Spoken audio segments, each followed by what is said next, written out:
Hola, buenos días, buenas tardes. Continuamos con la segunda parte de este video, de la primera parte de electrostática. Bienvenidos de nuevo. Vamos a tomar ahora el tema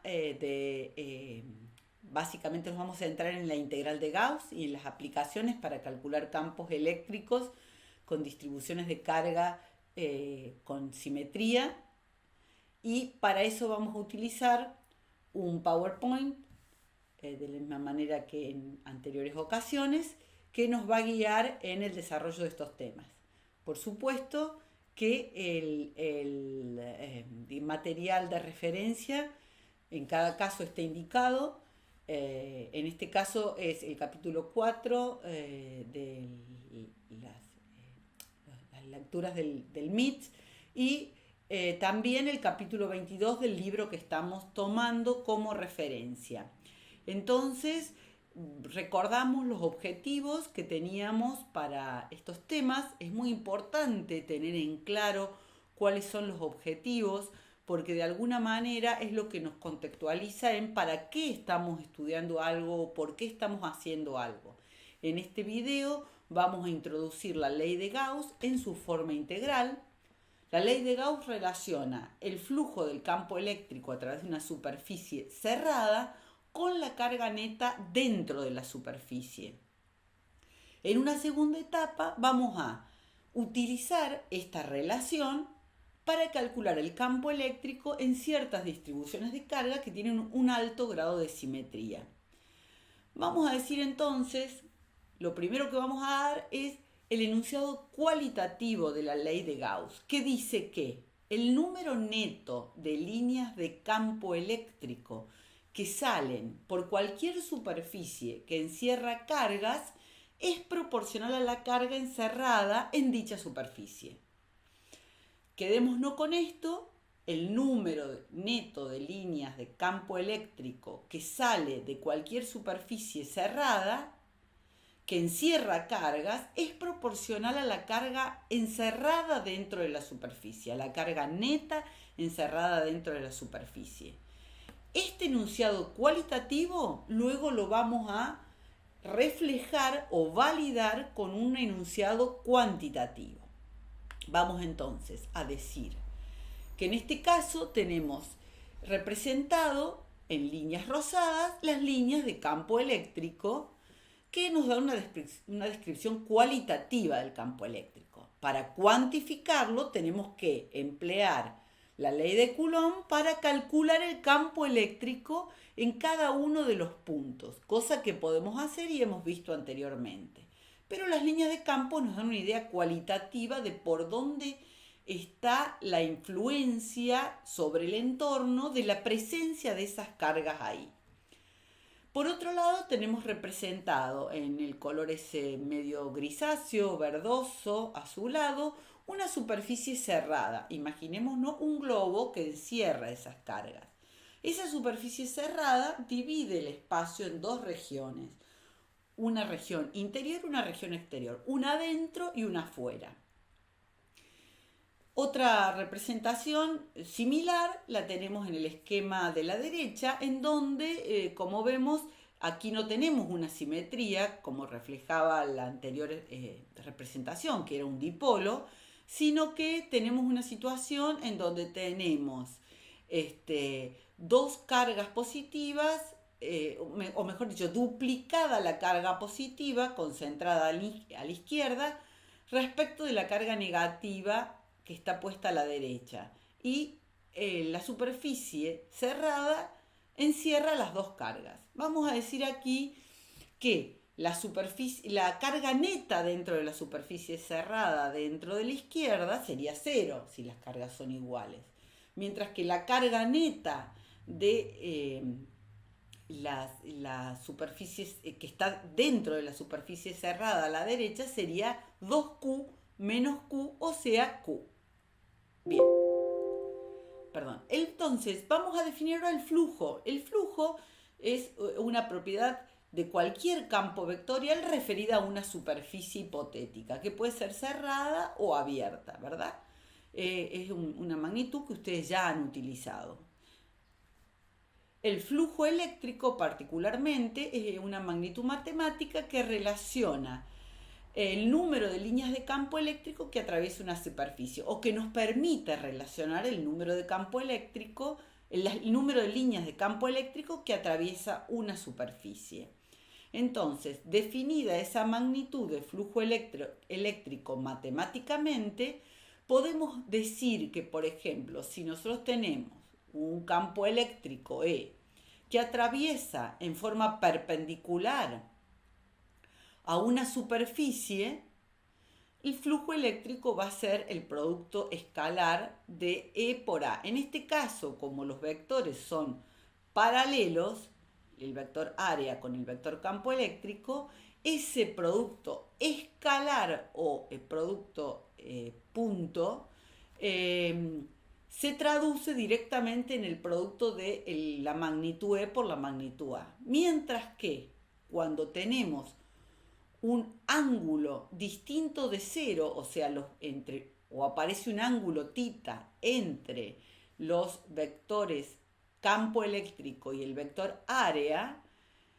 el valor de flujo eléctrico se va a ver disminuido, digamos, respecto al anterior, y va a resultar de hacer el producto escalar o producto punto entre el vector E y el vector A. Es decir, eso es E por A por el coseno del ángulo θ. Bien. Generalizando este concepto de flujo eléctrico a una superficie arbitraria y a un campo eléctrico variable, podríamos decir que podríamos reducir a calcular delta flujos sobre deltas áreas para campos E sub I constante dentro de esa delta área. Y luego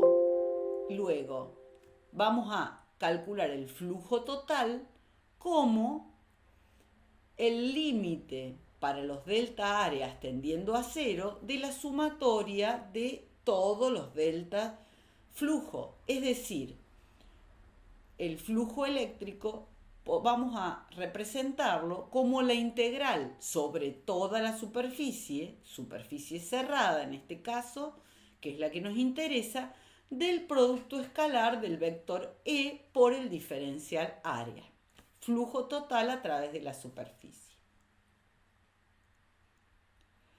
Realizada esta generalización, vamos ahora, que ya está introducido el concepto de flujo eléctrico particularmente, vamos ahora al enunciado cuantitativo de la ley de Gauss. Para el enunciado cuantitativo de la ley de Gauss vamos a tomar una carga, Q mayúscula en este caso, que es positiva. Vamos a representar las líneas de campo eléctrico de esa carga y vamos a decir que el campo eléctrico sobre la superficie de la esfera va a ser perpendicular a la superficie. Es decir, va a haber un ángulo cero va a ser paralelo el vector campo eléctrico, que es radial, al vector diferencial área, que también es radial. Dicho de otra manera, el campo eléctrico sobre la superficie de la esfera es perpendicular a la superficie. Por lo tanto, podemos calcular el campo eléctrico utilizando la ley de Coulomb y decir que el campo eléctrico a una distancia r es igual a Q, el valor de la carga, sobre 4pi epsilon 0, o la constante esta que teníamos de proporcionalidad que habíamos definido, y sobre r cuadrado, por el versor r, ¿sí? Recordamos, una magnitud vectorial. Esa superficie, esa esfera que nosotros pusimos, en realidad es lo que denominamos la superficie gaussiana, y es lo que nos permite es una superficie cerrada que nos permite identificar un adentro o un interior y uno afuera o un exterior. En el interior está la carga Q0. Podemos calcular el área de la superficie de la esfera como 4pi por el radio al cuadrado, ¿sí? Por otro lado, vamos a calcular el flujo entonces. Vamos a calcular cuál es el flujo eléctrico a través de la superficie de la esfera. Para eso vamos a emplear la fórmula que presentamos recién de flujo eléctrico, diciendo que el flujo eléctrico es la integral del producto escalar del campo vectorial eléctrico, del campo eléctrico, que es vectorial por supuesto, por el diferencial área. Como a una distancia determinada del centro, un radio r, el campo va a ser constante, podemos sacarlo de la integral e integrar directamente el área de la superficie de la esfera. Con lo cual nos quedaría directamente la expresión que aparece aquí, E por A. Simplificando el radio al cuadrado del denominador con el del denominador y los 4pi, resulta que el flujo eléctrico es igual al valor de la carga encerrada por la gaussiana sobre epsilon 0. Con lo cual, este enunciado cuantitativo de la ley de Gauss, puesto, digamos, representado en esta primera versión con una carga puntual, valida el enunciado cualitativo que habíamos hecho al inicio. El flujo neto a través de la superficie esférica con carga puntual en el centro es independiente del radio de la esfera y es directamente proporcional a la carga neta dentro de la esfera. La carga neta sobre epsilon 0 o constante dieléctrica de, en este caso, el vacío. Muy bien, entonces, vamos a decir que el enunciado cualitativo de la ley de Gauss, o vamos a repetir que el enunciado cualitativo de la ley de Gauss es el que tenemos representado en ese recuadro ahí, que nos vincula el flujo eléctrico, el campo y el área con la carga encerrada dentro de la gaussiana, es decir, flujo neto relacionado directamente con el número neto de líneas de fuerza que atraviesan la superficie gaussiana y con la carga neta dentro de la superficie gaussiana. Vamos a decir que se puede demostrar que no importa la forma de la superficie gaussiana, lo hicimos para una superficie esférica, pero esto es válido para cualquier forma de superficie que encierra una carga. Por lo tanto, vamos a enunciar la ley de Gauss en su versión de aplicación que estamos utilizando para nuestro caso de integral de Gauss para distribuciones de cargas eléctricas, como que el flujo neto a través de cualquier superficie es igual a 4pi por k veces la carga neta dentro de la superficie, o la carga neta dentro de la superficie sobre epsilon 0. Vamos a utilizar esto ahora para distintas aplicaciones de resolución de ejercicios para obtener campo eléctrico mediante la ley de Gauss. La estrategia para la resolución de ejercicios o los pasos que tenemos que seguir para aplicar la ley de Gauss para resolver ejercicios en donde nos interese calcular el campo eléctrico en distribuciones de carga con simetría son los siguientes. Primero, tenemos que identificar la simetría asociada con la distribución de carga. Segundo, determinar a través de las líneas de campo la dirección del campo eléctrico. Es decir, hacer una estimación cualitativa de la dirección y la distribución del campo eléctrico y suponer una superficie gaussiana sobre la cual la magnitud de campo eléctrico es constante sobre porciones de la superficie. Esto es para buscar simplificar nuestro cálculo, ¿sí? Una vez que elegimos la superficie gaussiana en función de la estimación de dirección de campo eléctrico, eso nos permite dividir el espacio en dos regiones, ¿sí? Y podemos asociar la distribución de carga en la región interior de esa gaussiana. Para cada región vamos a calcular entonces la carga interior, es decir, la carga encerrada por la superficie gaussiana. Una vez que tenemos esto esquematizado, vamos a calcular el flujo eléctrico con las fórmulas que recién indicamos, que atraviesa la superficie gaussiana para cada región. Y luego vamos a hacer uso de la ley de Gauss para igualar ese flujo eléctrico que calculamos con la carga interior, particularmente o específicamente con la carga interior sobre epsilon 0, y de ahí vamos a deducir o a despejar la magnitud del campo eléctrico.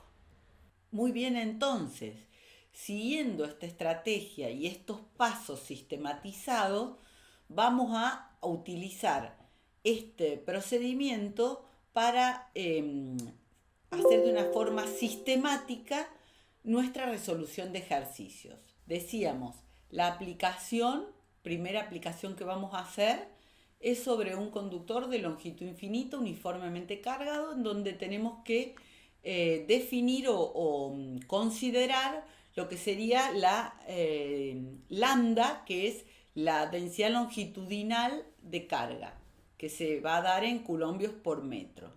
En este caso vamos a seguir los pasos que anteriormente dijimos. Primero, tenemos que determinar la distribución de carga a través de las líneas de fuerza.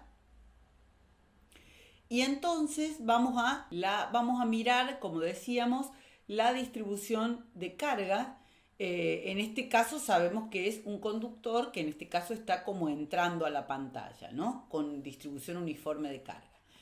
Las líneas de campo eléctrico asociado a esa distribución de carga son radiales respecto del conductor que está colocado acá transversal. Acá tenemos otra vista a la derecha donde tenemos el conductor y también hemos realizado el paso 2 y 3 conjuntamente, en donde hemos colocado la superficie gaussiana o superficie cerrada y hemos identificado áreas, digamos, o superficies que tienen una relación en donde podemos considerar cierta constancia del campo eléctrico, ¿sí? Particularmente podemos observar ya aquí que en las tapas de lo que sería la gaussiana sería como un cilindro que está envolviendo el conductor. Las tapas de la gaussiana tienen digamos, el área o el vector área está acá como diferencial área 1, diferencial área 2.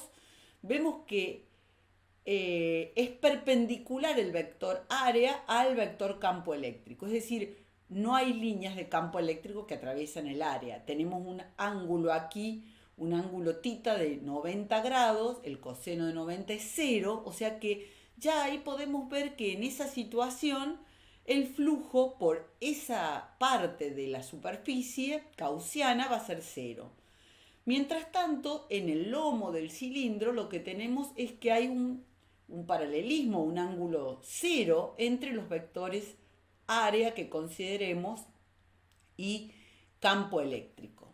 Bien, una vez que tenemos identificado eso, pasamos al punto 4, que es calcular el flujo eléctrico. El flujo eléctrico, planteado como la integral sobre la superficie cerrada del producto escalar del vector campo eléctrico por el diferencial área, lo dividimos en 3 sectores sobre la superficie gaussiana, como antes dijimos, sobre las tapas de la gaussiana, del cilindro, que es la gaussiana que hemos elegido, por conveniencia, en este caso el flujo es 0, y para el caso de el lomo del cilindro, vamos a tener que el flujo nos queda como el campo E3 sobre A3.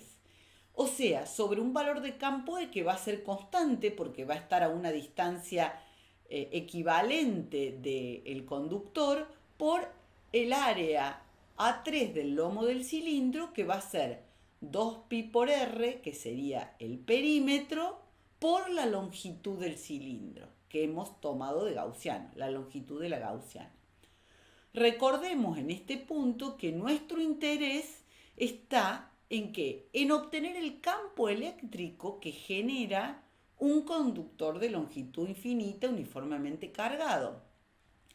Con lo cual, el paso que sigue va a ser igualar el flujo eléctrico, E por 2pi por R por L, que acabamos de obtener, con la carga neta dentro de la gaussiana.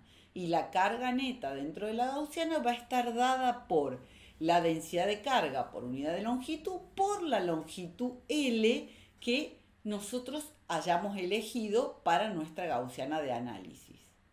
Como ustedes ven aquí, la longitud es un término que se simplifica, está en ambos miembros, y entonces obtenemos el campo eléctrico despejando, por supuesto, la magnitud de campo eléctrico debido a un conductor de longitud infinita uniformemente cargado. Eso va a ser igual a lambda, la densidad longitudinal de carga, sobre 2pi por epsilon 0 sobre r. O sea, tiene una ley de variación inversamente proporcional a r o la distancia radial respecto del conductor. Esta primera aplicación entonces nos permite obtener el campo eléctrico que va a quedar en función, digamos, de la distancia a la cual nos encontremos del conductor.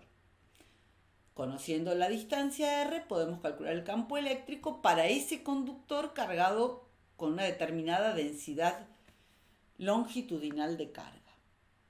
Vamos a emplear el mismo procedimiento para obtener, en este caso, para una aplicación 2, que es un plano infinito de material no conductor, en donde lo vamos a caracterizar con una densidad superficial de cargas. Es decir, ahí tenemos el plano cargado con una densidad superficial de cargas, o sea que ahora va a ser coulombios sobre metros cuadrados la unidad de la densidad superficial de carga.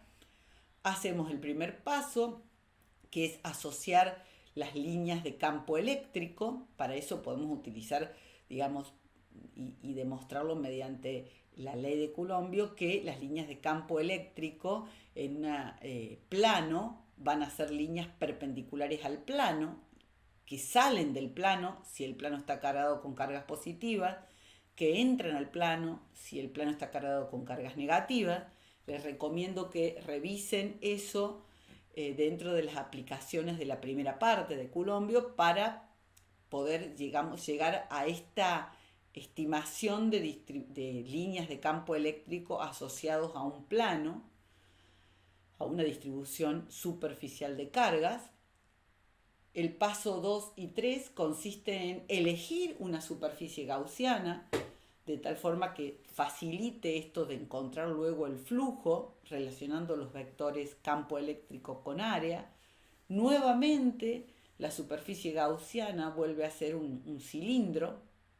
En este caso, fíjense, también vamos a identificar 3 superficies, las tapas del cilindro, en donde va a haber flujo máximo, porque en ese caso el vector campo con el vector área tienen un ángulo 0, y el lomo del cilindro, en este caso, el flujo por el lomo del cilindro, el flujo va a ser 0, porque los vectores campo y área son perpendiculares. Además de analíticamente, uno puede ya gráficamente darse cuenta de que esa es la situación. A continuación está el punto 4, en donde obtenemos el flujo eléctrico. En este caso vamos a decir que el flujo eléctrico va a estar, vamos a considerar la suma de 3 flujos por 3 áreas, superficies diferentes. En el primer caso, sobre la superficie S1, que va a ser la integral sobre toda S1 del campo, que ahí vale E sub 1 por el diferencial área 1, más la superficie sobre toda el área 2 del campo, que ahí vale E sub 2 por diferencial área 2, más el flujo por el lomo del cilindro, es decir, lo que está indicado acá como campo 3 y diferencial área 3.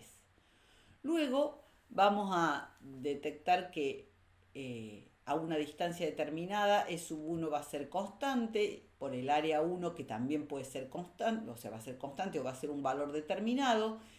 Y por una cuestión de simetría podemos asociar que E1 va a ser igual a E2. Entonces, el flujo total a través de la superficie va a ser 2 veces E por A. El siguiente punto es decir, muy bien, ahora este valor de flujo que obtuvimos en el punto 4, por la ley de Gauss en la forma integral, hemos demostrado que tiene que ser igual el flujo a la carga encerrada sobre epsilon 0, que es lo que igualamos aquí en el punto 5. Y la carga encerrada es igual a la densidad superficial de carga por el área, ¿verdad? Con lo cual, en estas condiciones, podemos, despejando nuevamente el campo eléctrico, que es nuestro objeto de cálculo, despejar el campo eléctrico. Nos queda que el campo eléctrico, debido a un plano un plano infinito. Lo de infinito es para idealizar el concepto y descartar o desestimar los efectos de borde. Estamos haciendo una idealización. El campo eléctrico, debido a un plano infinito de material no conductor uniformemente cargado, resulta directamente igual a la sigma sobre 2 epsilon 0, es decir, la densidad superficial de carga que tenga ese plano, que es un dato, sobre 2 epsilon 0. Y ese valor de campo eléctrico, si lo representamos, esta es la magnitud, y si lo representamos también en cuanto al signo con el sentido, podemos decir que hacia un lado es positivo y hacia otro lado es negativo. Esto va a estar identificado también desde la representación vectorial que hacemos. Entonces, hemos encontrado aquí otra aplicación del integral de Gauss para calcular el campo eléctrico en este caso, un plano con una densidad constante superficial, una densidad superficial o carga por unidad de área constante. Muy bien, siguiendo con otra aplicación de lo mismo, siguiendo los pasos indicados, estos 5 pasos que tenemos para resolver ejercicios aplicando integral de Gauss. Vamos ahora al caso de la aplicación 3, que es una corteza esférica uniformemente cargada. Como estamos hablando de una corteza esférica, estamos también hablando de una densidad superficial de carga, al igual que en el caso anterior del plano, indicado por sigma coulombios sobre metros cuadrados. La situación de una corteza esférica es que la densidad superficial de carga es Q sobre el área superficial, o sea, Q sobre 4pi A al cuadrado, siendo A el radio de esa corteza esférica. Podemos demostrar, y eso lo vamos a ver en otro video, que el campo eléctrico dentro de una superficie cerrada, dentro de una superficie cerrada, es cero, el campo eléctrico es cero, se anula el efecto de los campos eléctricos y el campo eléctrico es cero, y solamente van a aparecer líneas de campo eléctrico radiales por fuera de esa corteza esférica uniformemente cargada. Les indico que por favor revisen en la bibliografía y también desde lo que abordan en el práctico esta situación de corteza esférica y de campo eléctrico nulo dentro de conductores.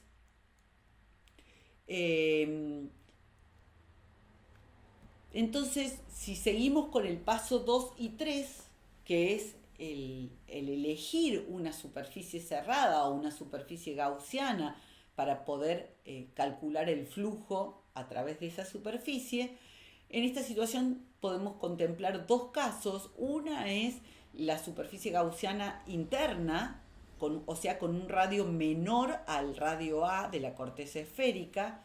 El campo eléctrico ahí va a ser nulo, por lo tanto el flujo eléctrico va a ser nulo.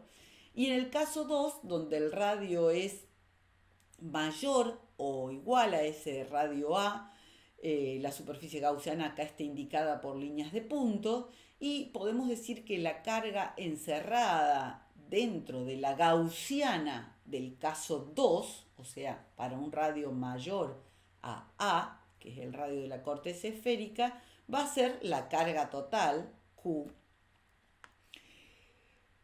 Entonces, continuando con el cálculo para el caso 2, vamos a decir que el flujo eléctrico lo podemos poner, por supuesto, con la expresión que manejamos de flujo eléctrico, y va a ser equivalente a una esfera,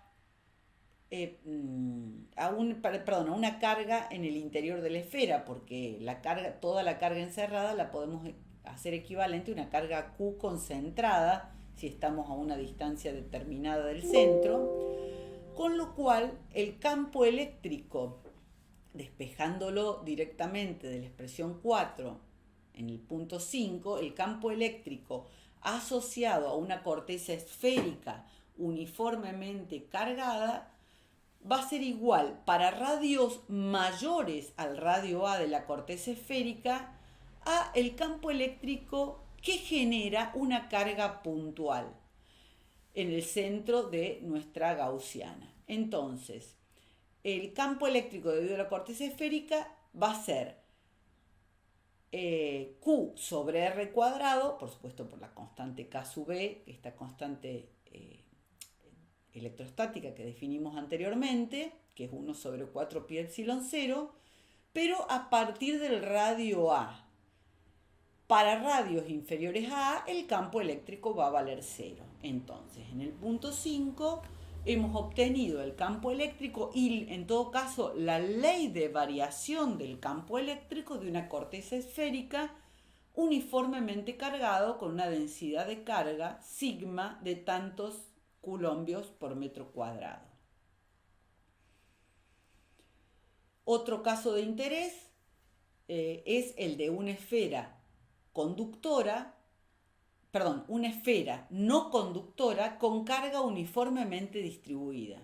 ¿Por qué digo no conductora? Y lo recalco, porque si fuera conductora, las cargas no podrían estar uniformemente distribuidas. Las cargas tienden a irse a los bordes. Entonces, este caso de aplicación, el caso 4, es el caso de una esfera aislante, de material aislante o no conductor, con carga uniformemente distribuida. Entonces aquí hablamos de esta ρ, que es una carga por unidad de volumen, o sea, una densidad volumétrica de cargas, cuya unidad van a ser coulombios sobre metros cúbicos. La densidad volumétrica de carga se define como la carga sobre el volumen, en este caso el volumen de una esfera, que es 4/3 de pi sobre el radio de la esfera al cubo. Nuevamente tenemos que pensar en una superficie gaussiana para radios hacia el adentro de la esfera y una superficie gaussiana hacia la afuera de la esfera. Por lo tanto aparece nuevamente el caso 1 y el caso 2. ¿Sí? Que mencionamos anteriormente. La distribución de las líneas de campo son las indicadas en los esquemas que hemos representado, y para poder ver eso tenemos que tomar, como les digo, cierta práctica en la primera parte, que es la aplicación de la ley de Coulombio. El punto 4, calculamos el flujo eléctrico. El flujo eléctrico para el caso de R menor a A nos daría que el campo eléctrico va a ser constante a un radio determinado, donde pongamos la gaussiana, y el área o la superficie de la corteza esférica, en ese caso que sería la gaussiana, también va a ser 4pi sobre R cuadrado constante. Constante para ese radio, por supuesto, o sea, va a estar en función del radio. Estamos calculando el campo eléctrico en la gaussiana, que atraviesa la gaussiana. Eh, en el caso del radio mayor a, el flujo eléctrico resulta igual en principio. ¿Dónde aparece la diferencia? La diferencia aparece cuando igualamos en el punto 5 el flujo a la carga encerrada. ¿Por qué? Porque la carga encerrada en el caso 1 va a ser una carga que va a estar en función del radio de la gaussiana. La carga encerrada es la integral de la densidad volumétrica por el volumen. Entonces, la densidad es constante y el volumen va a estar el volumen que encierra esa gaussiana va a estar en función del radio de la gaussiana. Por lo tanto, la carga encerrada va a ser Q sobre A cúbico por R al cubo. Eso para el caso 1 de R menor a A.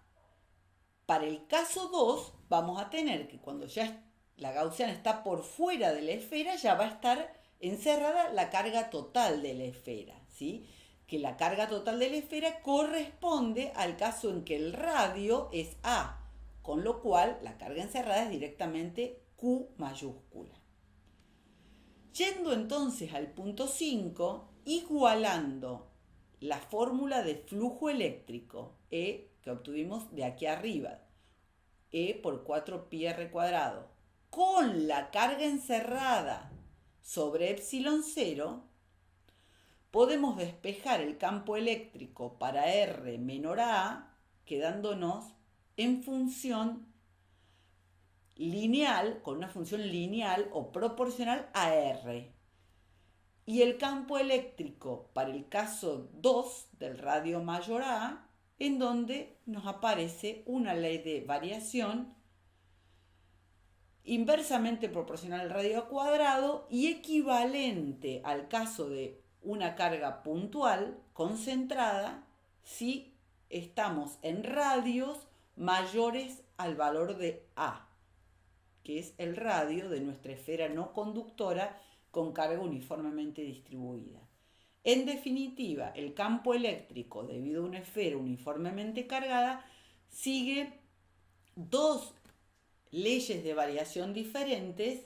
En el adentro de la esfera sigue una ley lineal que aumenta en función del radio desde 0, radio 0, hasta el radio igual a A, donde es el valor de campo máximo, y de ahí en más, en la medida que nos alejemos, el campo eléctrico disminuye con una ley inversamente proporcional al cuadrado de la distancia a la que nos encontremos de la esfera. Bueno, esta aplicación es la última que tengo para mostrarles y con estos 4 casos que hemos presentado, estamos cubriendo en buena medida una gran cantidad de situaciones que podemos esquematizar para usar la integral de Gauss para resolver problemas. Finalmente, en este cuadro tienen una representación de los distintos sistemas con los pasos y finalmente las fórmulas a las que llegamos aplicando integral de Gauss. Muy bien, alumnos, eso es todo por ahora. Espero que les sirva estas clases de apoyo en esta modalidad. Les mando un gran saludo, espero que estén bien y continuamos aprendiendo Física 2. Saludos a todos.